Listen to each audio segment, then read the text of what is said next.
Hi everyone, in front of me I've got CUBOT King Kong 6 and let me share with you how to activate automatic system updates on this device.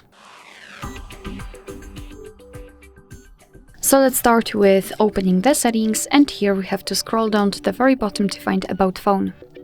Now let's scroll down to the very bottom again to localize build number and keep tapping on it until you'll see that you're in the developer mode.